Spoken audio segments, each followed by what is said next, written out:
We're going to Vancouver Island! Akala mo naman nasa ano tayo, airport. Yeah. Uy, may Pacific buffet. Pacific, where? Oh! Hanap talaga tayo doon. Hindi, okay lang. Yan! Oh! That's the ferry. We're here at Swasen. And then we're going to the Swartz Bay. See you, Jen.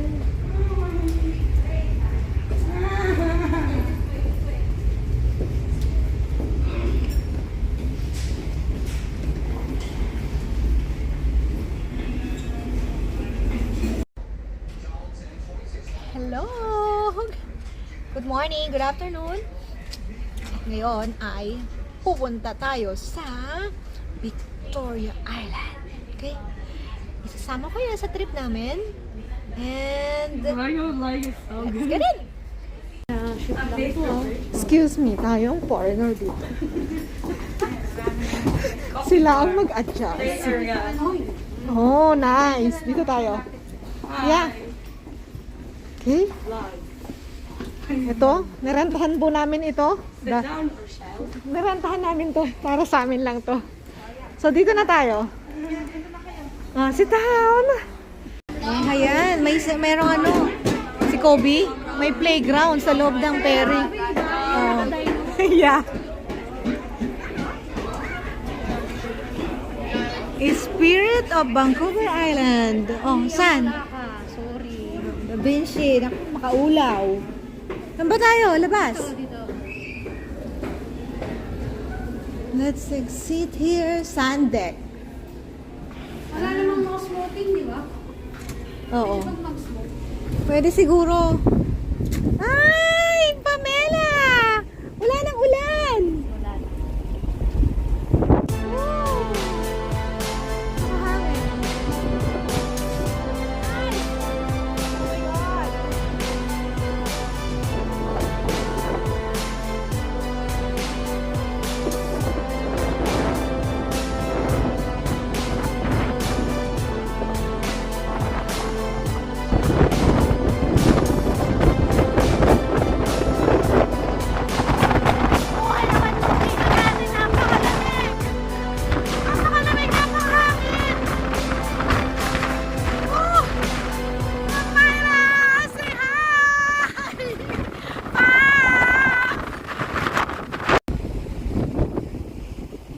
Ayun, may bahay dun sa ano, sa loob ng highland, ano, bundok.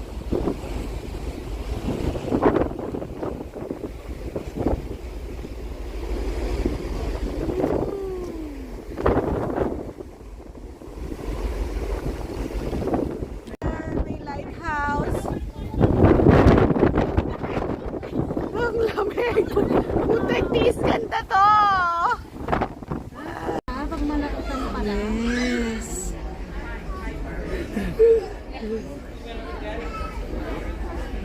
Marites, dito na tayo.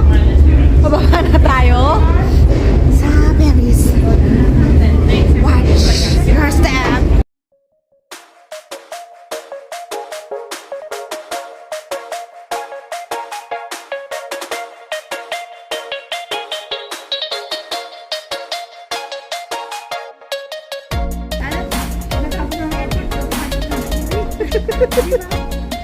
Yeah. Meron naman. Pero pang private. Sila naman papunta ng ano, pabalik na yan ng Swasen. Kami ay papunta ng Victoria. Jennifer Chayan Banguera. See you soon, Jack.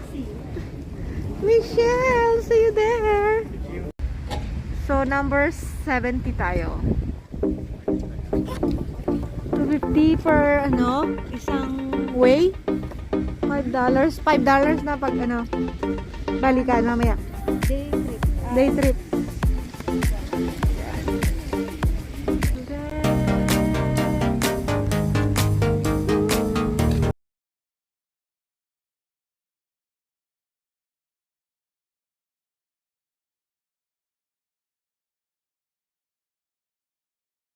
Eto na nga, nakarating na kami dito sa Victoria. Maganda pala itong Diba? Kayo. Empress. Come on, come on. Oh, diba? Shaling hotel daw dito. Sabi niya. Oh. Saan natin? Eto? Yan ang Empress. Maharlika. Maharlika? Yung Empress Hotel? Ay, dyan si Queen Elizabeth. Oh. Dapat nakamask. Tignan mo yung mga placards niya. Yung mga pili niya ay magpa-vaccine. Isang ano pa, naglalakad pa yung simula dun sa... Oh, ayan, parang station meeting ko lang. Nagpatawag lang ako ng station meeting. Rally po yan, mga kaibigan. Kami nagrarally. Pero ganyan lang. Oh, yan lang po. Oh, yan. Napaka-peaceful lang rally nila. Ganyan lang. Nakakahiya naman. Tignan mo yung placard. Oo. Not a pandemic. Oh, no, to pandemic. Eh, sino bang may gusto? Will be on this loan until the mandates are gone. Diba? Oh, matinding pinaglalaban. Samantalang sa Pilipinas, nakatira na sa...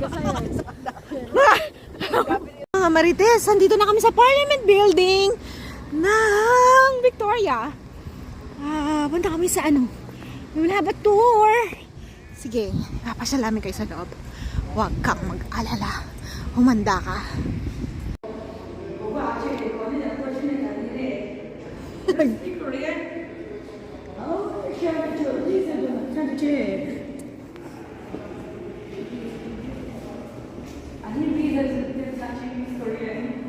Mga Marites. Mga Marites, tingnan natin ang washroom nila. Ayan, for the girls. I'd like to get sort of a sense of where you folks are visiting from. Anybody from Victoria? Yes. From Victoria. Anybody from BC? Yeah, a few more. Anybody from outside of BC?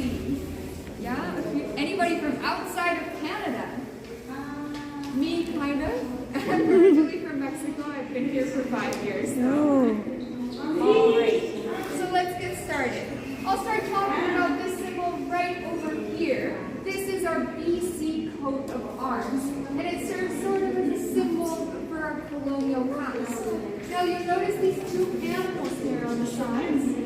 This here is an elk, and it represents the colony of Vancouver's Island.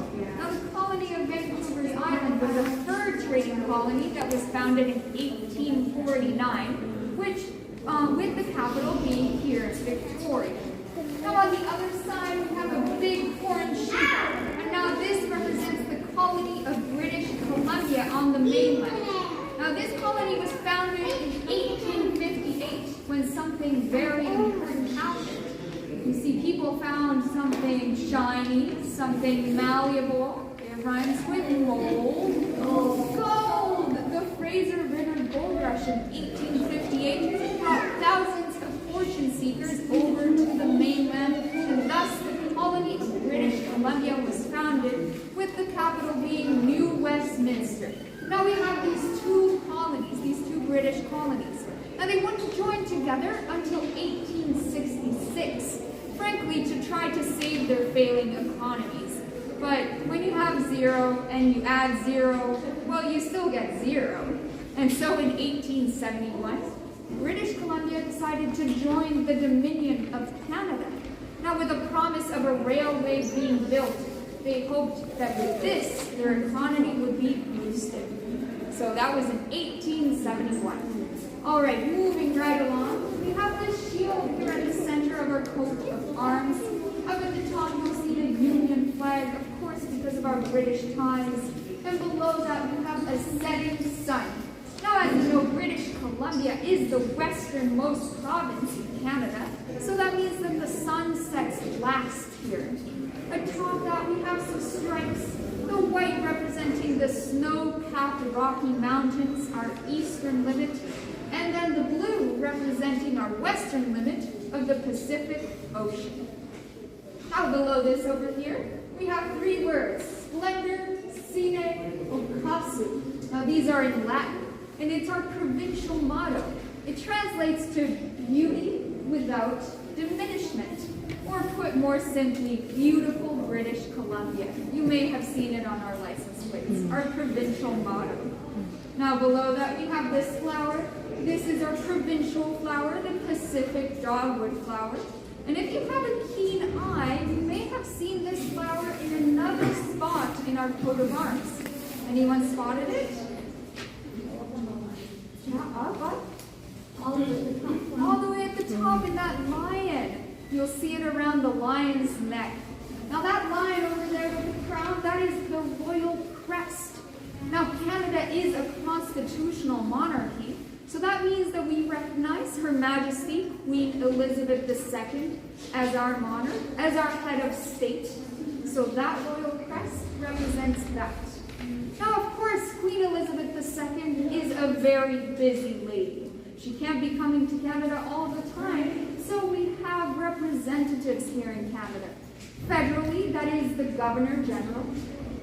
Currently, that is the Right Honourable Mary Simon, our first Indigenous Governor General.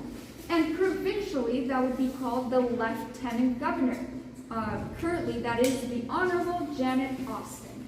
Now, I want to talk about a very special Lieutenant Governor that we've had throughout history here in BC. Before I do that, any questions about the coat of arms? A little question here. No question? Oh, good. No worries.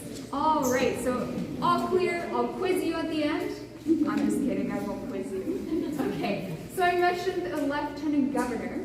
And I want to talk about a very important Lieutenant Governor that was actually appointed in 2007 here in BC.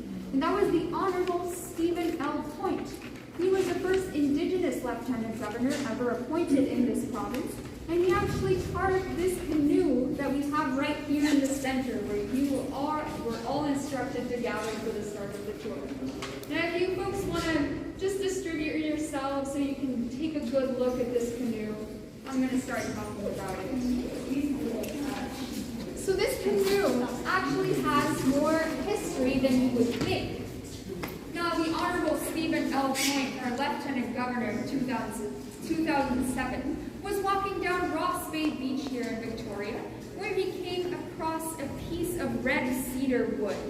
Now, upon closer inspection, he noticed that this piece of wood sort of had its sides tapered down, almost as if someone had been carving this piece of wood, maybe as far back as 500 years ago. So he took this piece of wood back to his residence, and it turns out that yes, somebody had already started carving this canoe, but they never finished. So Stephen L. Point took it upon himself to finish what one of his ancestors had started 500 years ago, and he carved this beautiful canoe that we have over here. Now, if you take a closer look at this underside on this side, you'll see on the other side over here, you'll see that this canoe actually has eyes. It also has a snout, and it has a crest and a tail. Well, this is because this canoe is modeled after Slackum, the legendary lake monster that is said to be swimming in Cultus Lake in Chilliwack. Now, if you're ever in Cultus Lake, just remember that Slackum might be swimming under there. Now, this canoe's name is Shweditosto, and in Halkomelem it translates to a safe place to cross the river. Now, Stephen L. Point wanted the people of BC to have this canoe to serve as a reminder that we must always work together. Because I don't know if you folks have ever been in a canoe where communication is not good, and maybe one person is paddling real hard on one side and then the other person is rocking back and forth, and yeah, it can be a little scary. So think of the canoe as our home, and we are all in the same boat, so we must always work together. Now, any questions about this canoe or anything else in this room? How long has it been here? It's been here a little bit, I think over 5 years. I don't have the exact, over 5 years for sure. Yeah. What's the significance of the mosaic underneath? Yeah, so this mosaic underneath is Italian mosaic. It is original to the buildings. And when we head upstairs, you'll see more of that mosaic as well. All right, all good? You have a question?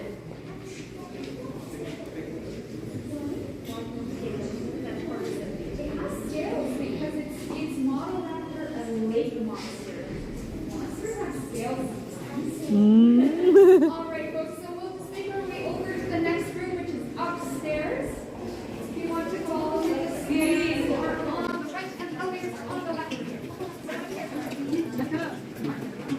we'll go on second floor.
This is because of the plaques along the walls here commemorating the soldiers that have fought in the different wars and peacekeeping missions throughout Canadian history.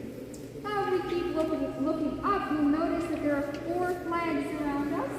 Over here, a familiar flag, the BC provincial flag, of course modeled after the shield in our coat of arms with the setting sun and the waving flag. Over here we have the white ensign flag. It is the flag of the British Royal Navy. It was also the flag of the Canadian Navy until we got our own in 1965, the Canadian flag over here. And behind me we have a flag called King's Colors. Now this was awarded to the 67th Battalion of the Western Scots after the Battle of Binney Ridge. Now this was a very important time in Canadian history, as it was the first time that these soldiers were recognized as Canadian soldiers and not just an extension of the British. As we keep looking up, you'll notice all this beautiful gold trimming alongside the walls here. Now who thinks that this is real gold? Raise your hand. Some takers. Real gold team. Who says it is fake gold? Okay, some other takers. And who says, I'm not an expert on gold? Ito daw may gintong tunay. Alright, so those of you who said it is real gold, you are correct. Wow, it's real gold. Gold leaf is very thinly weighted on there. So if you were to scrape it off, you'd only get a coin about this big. But that doesn't mean that these buildings weren't expensive to build. They actually cost around $900,000. Well, of course, for the time, that was a big sum of money. You see, the architect Francis Mawson Rattenbury was selected through a contest to design these buildings. He was only 25 years old. Now, for being his first job, I think he did a pretty good job. I mean, I'm 25 years old, and none of my designs have been turned into a legislature yet. Next year, I don't know. But yes, I would say Francis Mawson Rattenbury did a pretty good job, but he did have a bit of expensive taste. You see, he actually ended up going almost double the budget over. They had predicted the buildings to cost around $500,000, but he did extend over to a little bit over $900,000. Now, Rattenbury wanted to use a mix of different European architectural styles, having elements of Baroque, Italian Renaissance, Romanesque, and classical architectural styles. But he also wanted to make sure that he used a lot of BC materials. Now, as you were walking up, you saw that beautiful stone facade. Now, that stone is called andesite, and it comes from Paddington Island. The foundation of the buildings is granite from Nelson Island, and then the copper for the domes, and we have 33 of them, is actually from Nanaimo, a neighboring city here in Vancouver Island. Now we look all the way up to our big dome over there, and then all the way down where we were below, that is 100 keep looking up, you'll notice these 4 murals over here. Now these represent the 4 founding industries of our province. We have fishing, forestry, mining, agriculture. And does anybody have a guess where our main industry is today here in BC? Agriculture, I think? Oh, tree. Lumber. Lumber, that's a very good guess. Toy? Sorry? So actually our main industry is tourism. Oh. So thank you all for being here today. Supporting our main industry. Any questions about the architecture of this room or anything? What's that? Up there, that like cylinder? Yes. Yes, so that actually is a way up to the very tip top of the building, but the public isn't allowed there. I've never been up there. I think I would get a little bit afraid of heights. So this room feels a little bit fancier than the room we were in last, does it not? Yeah. Yeah, so that actually serves a purpose, and it's because of this entrance right over here on this side. So that is the ceremonial entrance. Now this ceremonial entrance is reserved for visiting heads of state. So that means if Queen Elizabeth II were to visit, and she has done an official royal visit in the past, she would use this ceremonial entrance. Now last time she used it was in 1983, but that actually wasn't the last time she visited British Columbia. The last time she visited was in 2002, but that time she just ended up using the elevator entrance. Another important time where this ceremonial entrance has been used was in 1998, when First Nations Chief Joseph Gosnell of the Nisga'a, he made his way over to sign the Nisga'a Treaty in 1998. Now this was a very significant time in BC history, as it was the first time that a First Nations chief was recognized as a head of state. Now I have a question for you. Do you think that our Prime Minister Justin Trudeau would be able to use the ceremonial entrance? No. No? We have some no. Who says yes? Some maybe? So yes. No. Sorry. No, he would not be able to use the ceremonial entrance because he is our head of government, not our head of state. Our head of state is Queen Elizabeth II or her representatives being the Governor General or the Lieutenant Governor. Now if we think of a country like Mexico or the US where they are a republic and they have a president, now the president would be both the head of state and the head of government.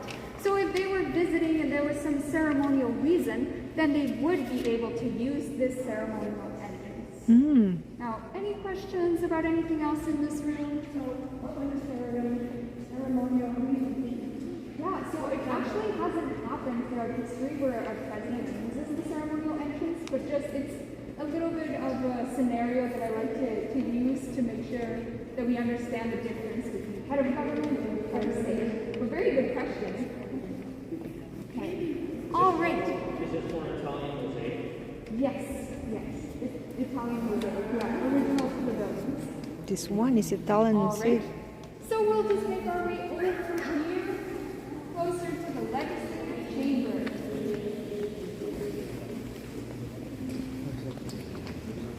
Yan, totoong ginto daw yung mga yan.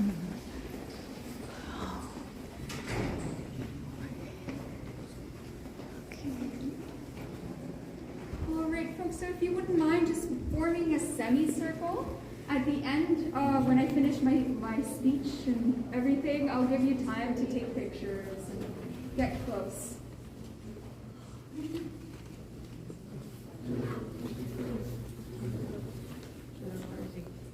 It's smaller than ours, isn't it? All right, folks, so this room over here is the legislative chamber. This is the heart of our parliament buildings. This is where the 87 MLAs or members of the Legislative Assembly meet to make laws, discuss budgets, and scrutinize the government. So those are the three main functions. So you'll notice all these seats over here. We have a total of 87 seats, each one for a member of this Legislative Assembly or MLA. and each one represents a constituency, a riding, or an electoral district of roughly around 53,000 people, and they are elected by vote. Now, if you'll see this room, you'll notice that it is divided into two sides. Now, that is because we use the Westminster model of government passed down to us from the UK, and so we have two sides. On one side where I'm standing, we have the government, usually composed of the party or coalition of parties to win the most seats in an election. Now the government sets the agenda and runs the various ministries of our province. Now on the other side over here, we have the opposition. Now although they are outnumbered, opposition members carry out an essential task, scrutinizing the government to ensure that they are making the best possible decision for every person in the province. Now, some may describe this relationship between government and opposition as the majority will have their way, but the minority will have their say. Now, in order for a bill to become a law, it has to go through various stages. It goes through a first reading where the bill is introduced, then a second reading where the bill is debated, then we have a committee of the whole where amendments may be proposed, then we have a third reading, and finally we have one final step called royal assent. Now royal assent is this last symbolic Queen's approval, and it is granted by the Lieutenant Governor, the Queen's representative here provincially. Now when she grants royal assent, she would make her way over through the ceremonial entrance where we were before, all the way down here, and all the way to the big chair in the back. She actually does one very simple thing. In fact, we can give it a try today. You ready? Ooh. Look up and look down, and you've just given royal assent. Just like that, the nod of the head, and a bill becomes a law. Oh. Approval in order for a bill to become a law. Now, of course, this only happens maybe once a year. So while the Lieutenant Governor isn't here, that seat isn't left empty. That seat is usually the seat for the Speaker of the House. Now, the Speaker of the House is an MLA, a member of the Legislative Assembly that is elected by secret ballot. And when they are Speaker of the House, they must remain neutral and non-partisan. They are sort of like the referee of the chamber. They make sure that everyone is following proper parliamentary procedure, and they keep the order of the House.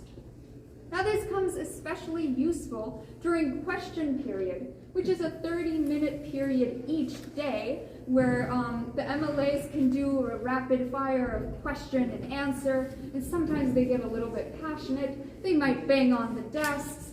So the Speaker of the House makes sure that everyone is following proper parliamentary procedure. Now, if we're looking over here, you'll see this gold object at the front.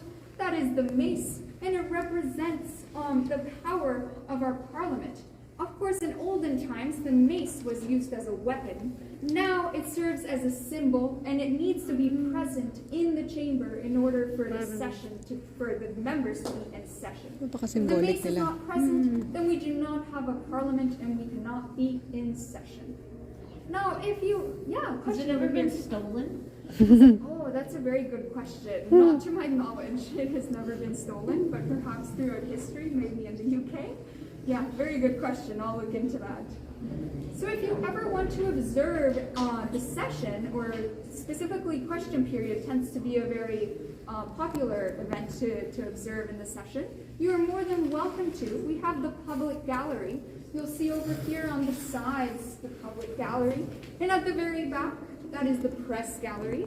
So the members are not currently sitting. They'll be back on the 28th. So if you're here, swing by and you can go up to the 3rd floor and observe what they do. Sometimes it can be very exciting. Sometimes it can seem a little bit boring. We're just going over some very specific points, but you're more than welcome to observe. What happens if the people watching get an outburst? You're not allowed to speak anything. You must just be an observer. Yeah. But if you want to observe at home, you can as well. Everything is televised and recorded. We have cameras in those holes on the walls over there. And everything is transcribed by a service called Cancer. Any questions about this room? good. So you'll notice in this room where we are, is called the members lobby, and that's because of the plaques alongside the walls here. They have all the names of every single MLA that has ever sat in this chamber. You'll notice that on this side, at the very side over there, they're very small. So at the first parliament we had in BC, we only had 25 MLAs. Now the plaques are much bigger because we have 87 MLAs. That's because our province has grown in population a lot. Alright, so I'll give you folks a few minutes just to take your pictures. Ito ang Royal Tours of British Columbia. We'll talk about democracy.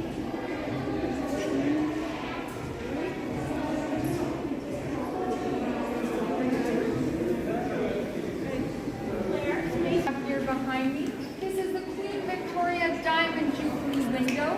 It was constructed in 1897, same year that the buildings were finished with construction, in order to commemorate the 60 years of reign of Queen Victoria. Now you'll see the V and the R over here. V for Victoria, R for Regina, and also if you've been paying attention, Regina is also my name. Up at the top we have our BC coat of arms, but you may notice that there are a couple differences. Anyone want to point them out? Yeah? The seal in the middle is round, and the colors look like a different shape. Wow. Yeah, so it's round. Good job. There's also something, yeah, the sun is on top. So that's how the sun set on the British Empire. And, yeah, that's actually very, yeah. And so The horn this has is a little bit of a controversial difference. Yeah, You've heard horn. the sun never sets on the British Empire. Well, here it's quite literally setting on the British Empire. So of course we changed that for a new coat of arms.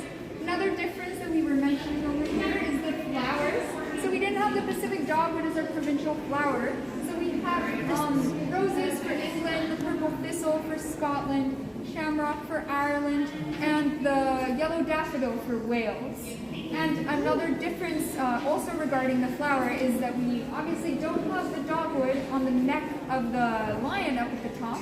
So that would be the actual Queen's royal crest.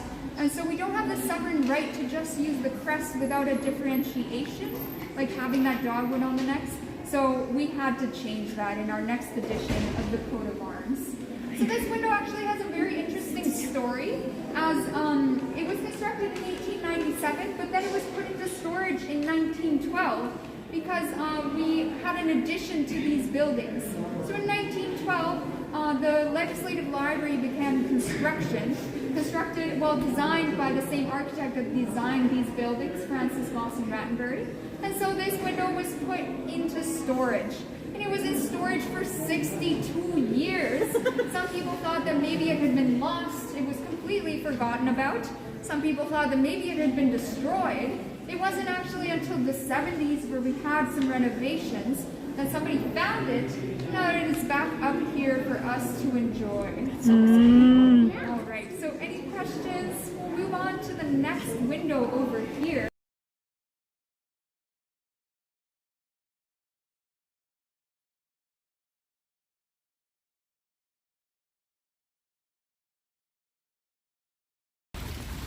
Oh guys, these are seagulls. Seagulls! Daming seagulls sa Parliament building. Hi, doggy! Bye-bye, doggy! Bye-bye, doggy! Yana, natakot na sa'yo. Bye-bye, doggy! Thank you, Victoria. Nice trip. Wala na. Very fruitful one. Hindi na tayo naririnig mong bata. Parang hindi umuulan.